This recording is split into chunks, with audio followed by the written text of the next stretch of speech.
하나님의 말씀 로마서 1장 16절 한 절입니다. 내가 복음을 부끄러워하지 아니하노니 이 복음은 모든 믿는 자에게 구원을 주시는 하나님의 능력이 됨이라. 먼저는 유대인에게요 그리고 헬라인에게로다. 아멘. 로마서 1장 16절 구원 하나님의 능력이라는 제목으로 말씀을 드리겠습니다. 우리는 채권자인 동시에 채무자다. 갚을 것이 있고 또 나누어 줄 것이 있다. 그런 존재인 것이죠. 그런데 나누어 주고 싶은데 아무나 이것을 받습니까? 또 거부하는 이들이 많고, 또 나누어 주고 싶어도 내가 가진 것에 대해서 확신이 없으면, 또 내가 가진 것이 얼마나 소중한 것인지를 모르면 또 나누어 주기도 또 힘든 그런 모습이다. 그래서 우리가 첫 번째 생각할 수 있는 것이 자신이 가지고 있는 그 소중한 것이 얼마나 중요한 것인지, 그리고 그것에 대해서 부끄러워하면 안 된다는 것을 보여주고 있습니다. 16절 말씀에 내가 복음을 부끄러워하지 아니하노니, 복음을 부끄러워하는 사람이 있다는 것이죠. 왜냐하면 복음 때문에 핍박받고 복음 때문에 가진 것을 다 포기해야 하는 그런 상황들이 많았고, 또 주변의 사람들이 또 질시하고 멸시하는 이런 것들이 많았다. 고린도전서 1장 18절 말씀에 보면 십자가의 도, 이 십자가의 도가 복음인데, 십자가의 도가 멸망하는 자들에게는 미련한 것이요 유대인에게는 거리끼는 것이다. 멸망하는 자들, 이방인들에게는 이 십자가의 도 복음이 미련하게 보이는 것입니다. 또 복음을 전하는 사람들을 또 어떻게 바라보고 있는가? 복음이 미련한 것이면 또 복음을 전하는 이들도 미련하게 보이는 거예요. 그래서 미련하게 평가하면서 무시를 하는 세태다. 오죽하면 우리 주님은 말 못하게 하는 귀신을 쫓아냈는데도 불구하고 바알세불에 들려서 바알세불에 힘입어서 저런 일을 했다 하면서 오히려 공격을 하는 이런 모습들이지요. 그래서 복음을 전하고 복음을 가지고 있는 사람을 어떻게 평가를 해요? 이렇게 폄하하고 무시하고 질시하는 이러한 모습이다. 사도 바울을 어떻게 바라봤을까? 디모데후서 1장 8절에 보면 주를 위하여 갇힌 자 된 나를 부끄러워하지 말아라. 이렇게 하거든요. 이 말 의미 속에는 주를 위해서 갇힌 바울을 부끄러워하고 손가락질하는 사람들이 있었다는 거예요.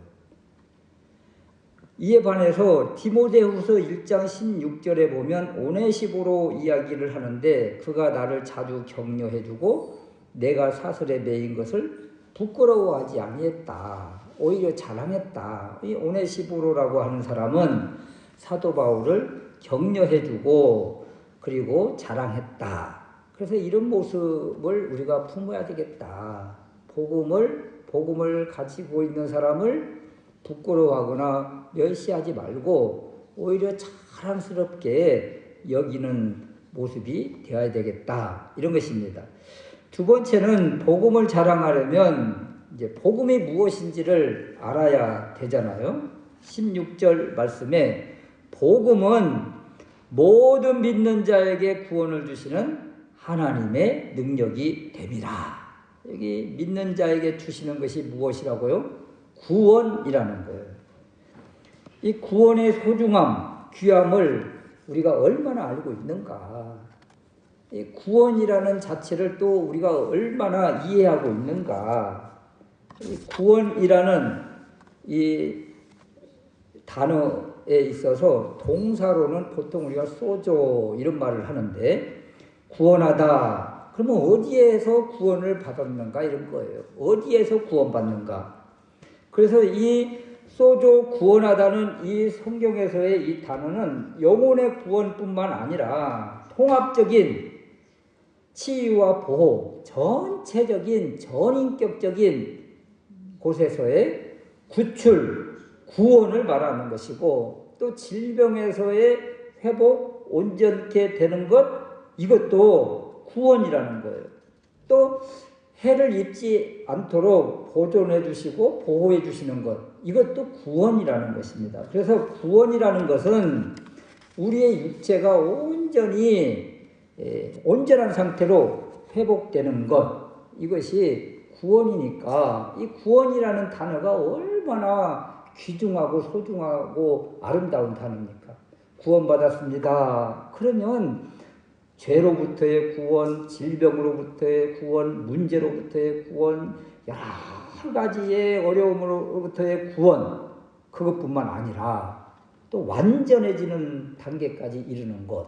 그러니까 구원이라는 이 단어만 들어도 사실은 우리의 마음이 막 설레야 되고 감격이 돼야 되고 막 기뻐해야 되는데, 구원을 받았는지 안 받았는지 구원이라는 말을 들어도 별로 그냥 느낌이 없고, 그러면 문제가 있는 거예요. 문제가. 더군다나 이 구원이라는 또 단어에서 이 명사로 쓰일 때는 이제 소테리아 그러는데, 해방, 복지, 안정, 평화, 구원, 이 모든 위험이나 속박에서 완전히 벗어나서 안전한 지대에 놓인 상태, 이런 상태를 구원이라고 하는 거예요. 만약에 우리가 많이 듣는 그런 이솝요와 그런 것들을 보면 막 사슴이 막 사냥꾼에게 쫓겨 다니다가 이렇게 어떤 분이 딱 숨겨주잖아요. 이 상태가 구원이 아니에요. 만약에 이 숨겨진 상태면 또 사냥꾼이 와서 포수가 막 찾고 이리저리 찾고 다닐 때 얼마나 불안해요. 그러니까 그건 구원받은 상태가 아닙니다. 어떤 상태가 구원받은 상태냐면, 이 사슴을 쫓는 사냥꾼 포수가 완전히 떠나가 다시는 근접도 하지 않는 그러한 상태, 그때는 완전 평화의 상태잖아요. 안전한 상태고 완전한 보호함을 받는 상태, 이런 상태가 구원 소테리아예요. 그러니까 우리가 구원받았다, 구원할 때 가장 안전한 곳이 어디예요? 저 천국이죠. 저 천국에 다 들어가서 천국 입성해서 안전한 상태로 있는 하나님 품 안에 있을 때의 모습이 구원입니다. 구원.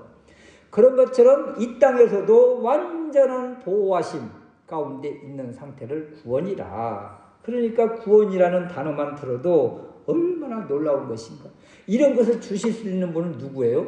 하나님밖에 안 계신 거예요. 그래서 구원을 주시는 하나님의 능력을 끄집어내고 있잖아요. 하나님의 능력이 얼마나 대단해요? 그건 말할 수가 없죠.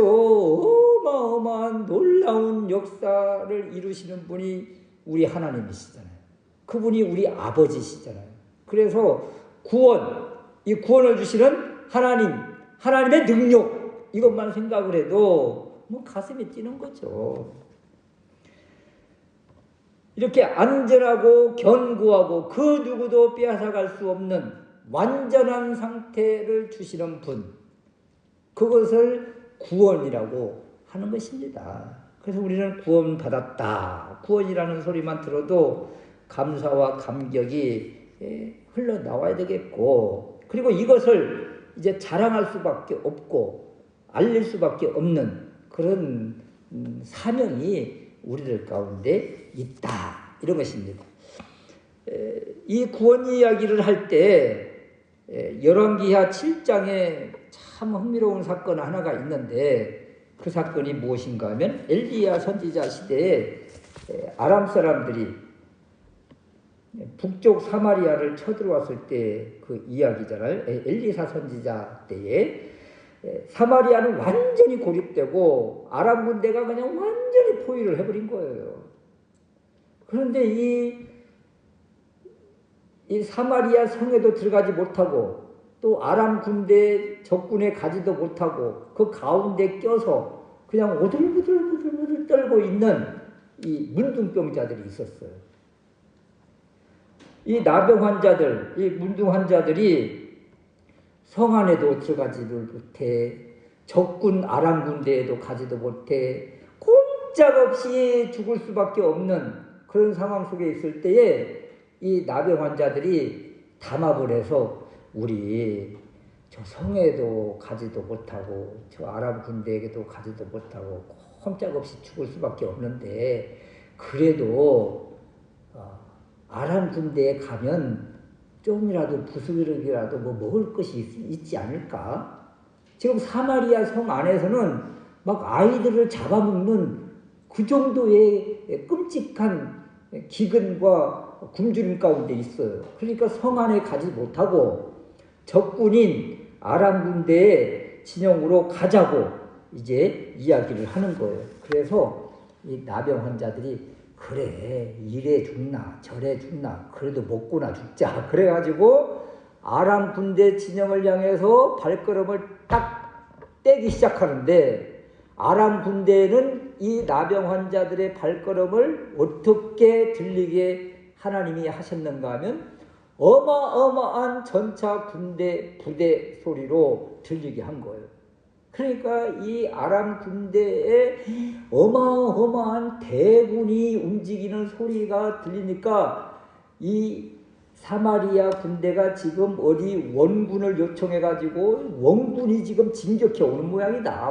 우리 여기 있다가 꼼짝없이 죽게 생겼구나 해서 아람 군대 그 군인들이 그냥 쏜살같이 그냥 주력랑을 쳐버렸어요.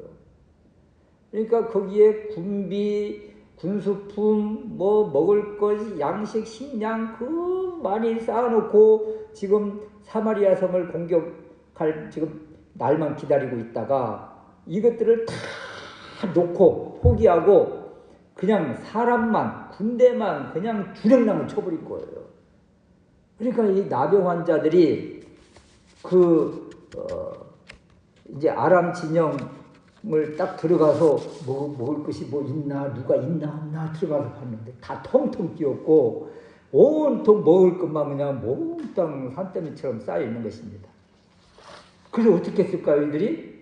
정신없이 먹었죠. 막 먹고 서로 간에 나눠 먹고 또 쌓아놓고 주머니에다 넣고 또 재물질 것도 해놓고 그러다가 가만히 생각하니까 자기 동족들 성 안에 있는 사람들은 막 오늘은 내 자식 먹고 내일은 네 자식 먹고 막 이러고 있는 상황 속에 있는데 야 우리 이렇게 하다가 진짜 큰 벌을 받고 말지 이 좋은 소식을 우리만 누리고 있으면 안 되지. 야, 우리 가서 전하자. 그래서 이들이 이제 사마리아 성에 알리고 사마리아 사람들이 나와서 그냥 잔치를 하는 이러한 모습을 보여주고 있습니다. 이 말씀이 주는 의미가 무엇입니까?